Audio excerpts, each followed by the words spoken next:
देखिए कल हम लोगों ने पढ़ लिया था वेद, वेदांग, उपनिषद, पुराण, और तो ये सारी चीज़ें कल हमने कवर कर ली थी। अब कुछ पाठ बच गए हैं, तो जैसे हमें स्मृतियाँ पढ़ना है और महाकाव्य पढ़ना है, तो आज इनको हम देख के फिर कल से वैदिक सभ्यता स्टार्ट करेंगे। तो चलिए शुरू करते हैं आज का अपना वीडियो। तो देखिए आज हमको क्या क्या पढ़ना है। तो आज बेसिकली कल 2 टॉपिक छूट गए थे, तो आज उन्हीं को कवर करके फिर कल से वैदिक सभ्यता पढ़ेंगे। तो वो कौन कौन से हैं? वो हैं स्मृति, स्मृति और कौन है?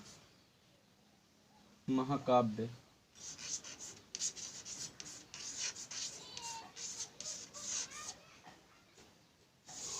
स्मृति और महाकाव्य। अब देखिए स्मृतियों की संख्या 36 बताई गई है। टोटल हुई है 36 स्मृति। अब जिनमें से हम कुछ महत्वपूर्ण स्मृतियां देख लेते हैं। तो देखिए सबसे पहले हम देख लेते हैं याज्ञवल्क्य स्मृति को। याज्ञवल्क्य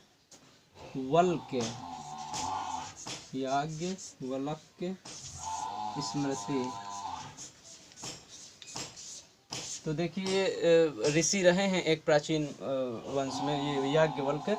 तो इन्होंने भैया बहुत अजीब सा स्टेटमेंट दे दिया।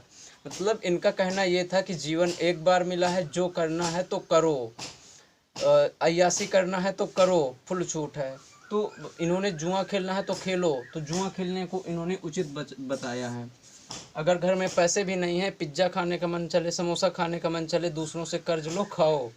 तो इन्होंने ऐसा स्टेटमेंट दिया था। तो इन्होंने जुआ खेलने को उचित बताया।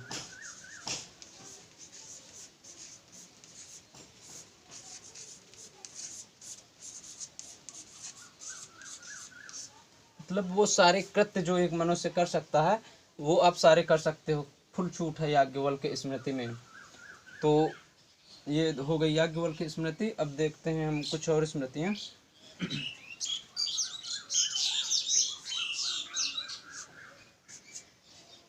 देखिए विष्णु स्मृति,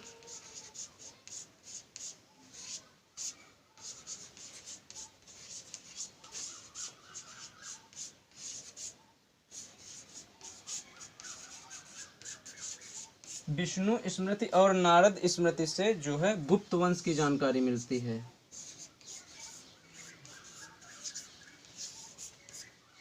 गुप्त वंश की जानकारी।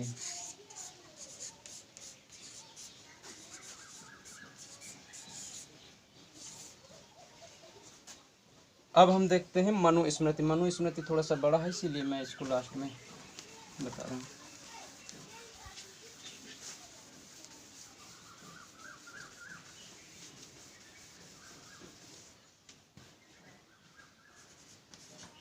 तो देखिए अब हम देखते हैं मनु स्मृति।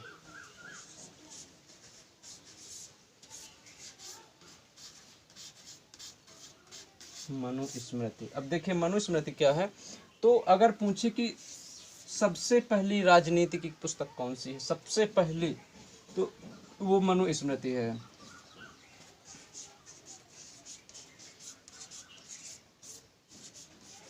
सबसे पहली राजनीति की पुस्तक, नीति शास्त्र को अगर किसी ने सर्वप्रथम बताया था तो वो है मनु स्मृति।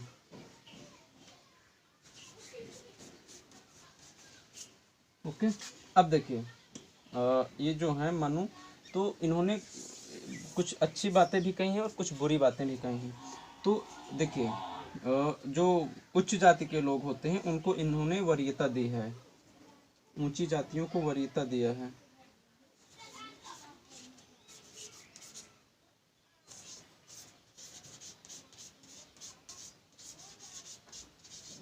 ऊंची जातियों को वरीयता,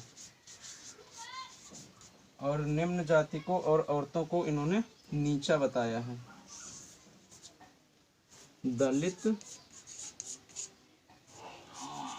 दलित और स्त्रियों को,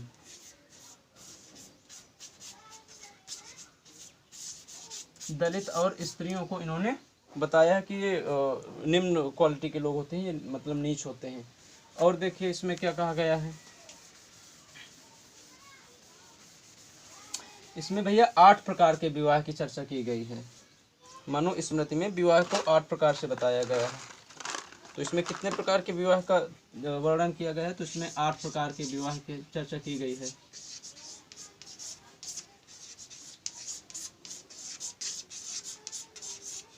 आठ प्रकार का विवाह।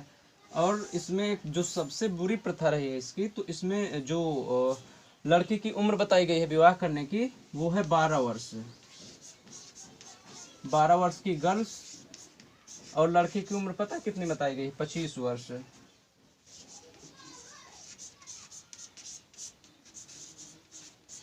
पता नहीं विवाह करवा रहे हैं या गोद दिलवा रहे हैं। तो 12 वर्ष लड़की की उम्र बताई गई है शादी करने की, और 25 वर्ष लड़की की उम्र बताई गई है। और इसमें 16 संस्कारों की चर्चा की गई है। कितने संस्कारों की चर्चा की गई है, 16 संस्कार। इसमें से सबसे पहला संस्कार तब हमारा स्टार्ट हो जाता है जब हम गर्भावस्था में पल रहे होते हैं। तो गर्भाधारण को पहला संस्कार बताया गया है, और दाह संस्कार को अंतिम संस्कार यानी 16वां संस्कार बताया गया है। जब मुर्दे को जलाया जाता है, मतलब जब हम लोग यहाँ से विदा हो जाएंगे, तब 16वां संस्कार होगा। और क्या बताया गया है भैया इसमें, तो इसमें 3 प्रकार के ऋण बताए गए हैं। कौन कौन से हैं वो, इसमें 3 ऋण बताए गए हैं।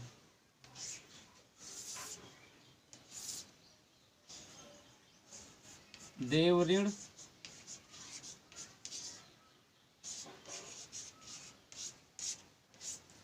पितृ ऋण, देव ऋण, ऋषि ऋण और पितृ ऋण। ऋषि ऋण और क्या है, और है पितृ ऋण।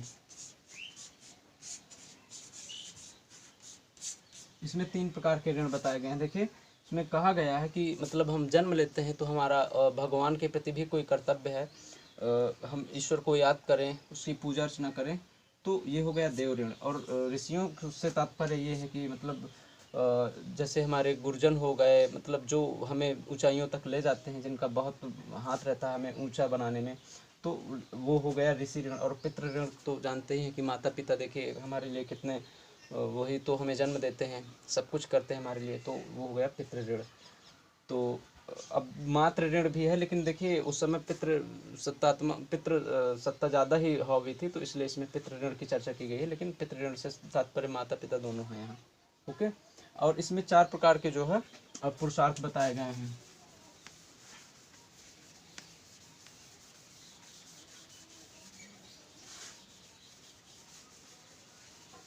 पुरुषार्थ कितने बताए गए हैं, 4।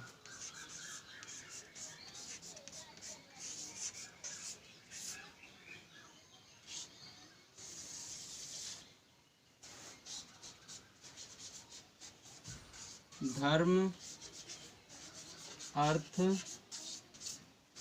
काम और मोक्ष। धर्म, अर्थ, काम और मोक्ष। देखिए अब यहाँ धर्म का मतलब हिंदू मुस्लिम ईसाई वगैरह से नहीं है। धर्म का मतलब क्या होता है, देखिए अगर थोड़ा सा और गहराई से हम सोचें कि धर्म का मतलब वास्तव में क्या होता है। धर्म का मतलब कर्म होता है, कर्तव्य। जैसे हम कहते हैं, जैसे हमें 2 कामों को करना है, और उस समय हम कहते हैं ना कि धर्म संकट उत्पन्न हो गया, मतलब ये हुआ कि दोनों कामों में से कौन सा काम अधिक उचित रहेगा, तब हम वही काम करते हैं जो अधिक उचित होता है ना। तो यहाँ धर्म का मतलब कर्तव्य से लिया गया है। तो सबसे पहले हमें कर्म करना है। फिर अर्थ का मतलब हो गया पैसा, रुपया, भन्ना जिसको कहते हैं आमतौर की भाषा में, तो ये हो गया अर्थ, इकोनॉमी। और काम का मतलब हो गया जो भी हम अपने गृहस्थ जीवन में करते हैं, संतानोत्पत्ति वगैरह की, तो इसको काम कहा गया है। और मोक्ष यानी लास्ट में अपना पूरा कर्म कर्तव्य करके ईश्वर से आशीर्वाद लेके यहाँ से चल बसें। तो ये हो गए पुरुषार्थ। आश्रम कितने बताए गए हैं, तो आश्रम भी 4 बताए गए हैं। इसमें कौन कौन से आश्रम है तो वो देख लेते हैं। देखिए आश्रम की संख्या 4 बताई गई है। आश्रम, देखिए 0 से 5 वर्ष तक छूट दी गई है इसमें,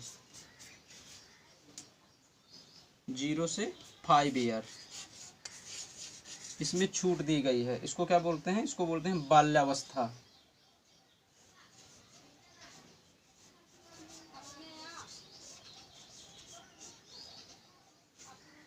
क्या कहते हैं भैया इसको?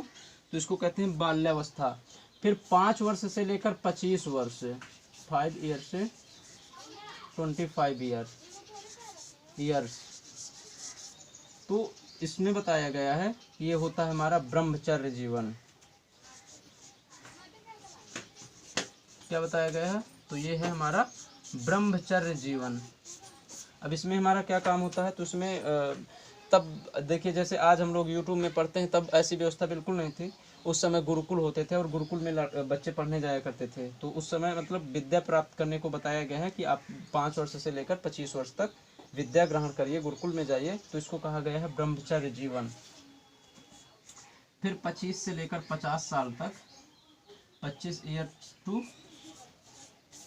50 ईयर, तो इसमें बताया गया है गृहस्थ जीवन के बारे में कि आपका मतलब जो भी कर्म है संसार में, आप पैसे कमाइए, है ना, और आपको आपके जो भी गृहस्थ काम है, अपने बच्चों को फीस दीजिए, तो उसके लिए पैसा तो कमाना ही पड़ेगा। तो आप ये काम कर सकते हैं 25 से लेकर 50 साल की उम्र में। और फिर इसके बाद बताया गया है 50 से लेकर 75 वर्ष की उम्र में। तो जगह नहीं है, यहाँ लिख लेते हैं नीचे से। बस नहीं दिख रहा। देखिए इसको मिटा के फिर से लिख लेते हैं।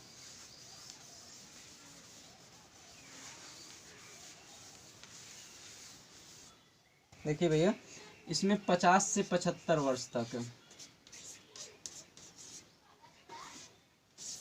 50 से 75 वर्ष तक बताया गया है वानप्रस्थ जीवन के बारे में।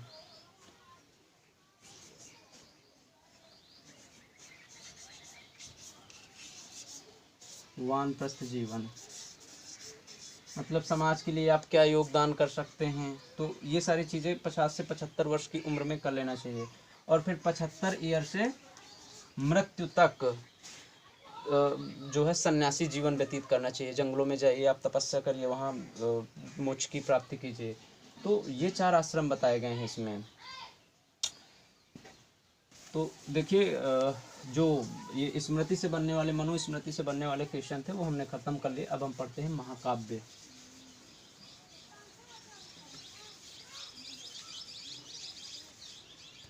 क्या पढ़ेंगे अब हम? तो अब पढ़ते हैं महाकाव्य।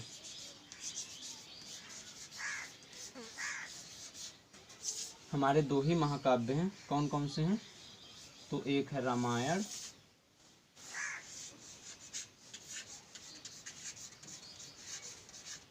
और दूसरा है महाभारत।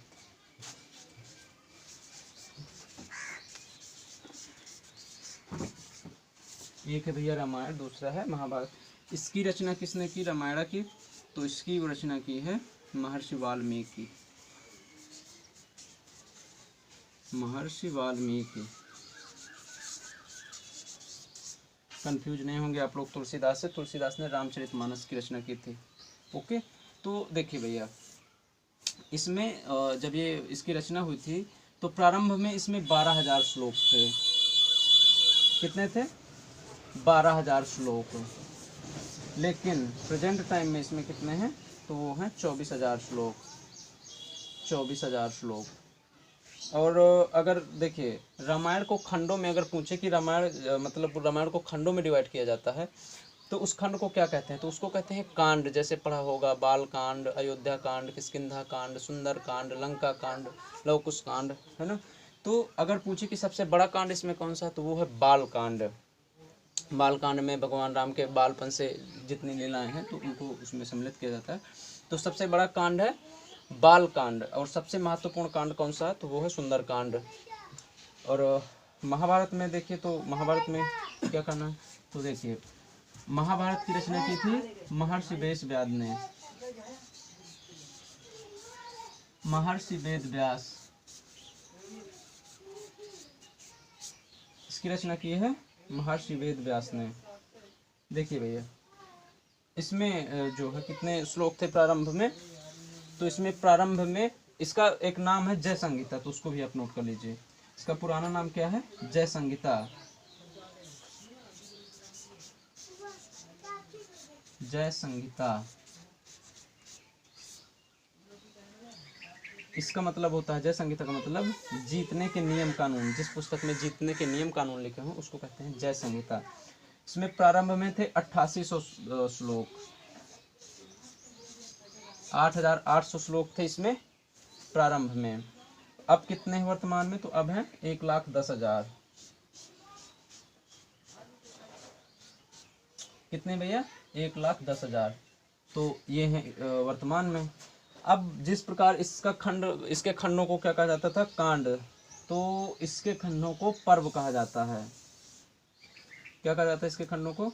इसके खंडों को कहा जाता है पर्व।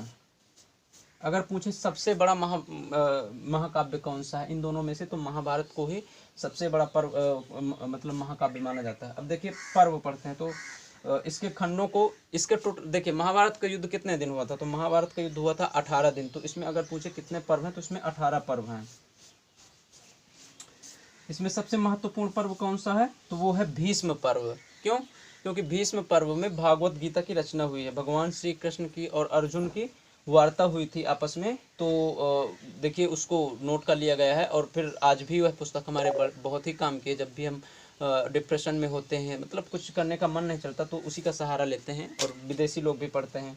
भागवत गीता बहुत ही अच्छी पुस्तक है, उस समय की भगवान श्री कृष्ण ने ही उसकी रचना की थी। तो देखिए तो पढ़ लिया हमने महाभारत के बारे में। तो ये महाकाव्य और स्मृतियाँ कंप्लीट कर दें। तो देखिए अब हम लोग कल से सीधा सीधा अपना किस में पहुंच जाएंगे? तो कल से हम सीधा सीधा पहुंचेंगे वैदिक सभ्यता में, और कल से वहीं से उसकी स्टार्टिंग करेंगे। आज ये छोटा सा वीडियो है तो आप इसको देख लीजिए, और कल से फिर हम सीधे स्टार्ट करेंगे नए सिरे से, नए चैप्टर से। तब तक के लिए आप पढ़ते रहिए, मुस्कुराते रहिए। Thank you so much. आप लोग जो है लापरवाही करने लगे हैं, वीडियो को शेयर नहीं करते हैं। अब पहले की अपेक्षा हम लोगों के व्यूज भी कम आने लगे हैं। देखिए मेहनत तो और हम लोगों ने इंक्रीज कर दिया है, पढ़ाने में भी काफ़ी इम्प्रूव हुआ है। तो आप लोग थोड़ा सा शेयर करिए भाई, और ज़्यादा लोगों तक पहुंचाइए। देखिए इम्प्रूव करते करते धीरे धीरे धीरे धीरे ही सब हर एक काम होता है। तो आपको निश्चित ही क्वालिटी मिलेगी, बस थोड़ा सा सब्र रखिए आप लोग। व्हाइट बोर्ड भी आएगा, फिर इसके बाद टेक्निकल बोर्ड भी आएगा, सब होगा। तो आप लोग थोड़ा सा सहयोग करें हमारा, और चलिए चैनल को सब्सक्राइब करिए, लाइक करिए, और वीडियो को ज़्यादा से ज़्यादा अपने दोस्तों के साथ शेयर करिए। मिलते हैं नेक्स्ट वीडियो में। जय हिंद।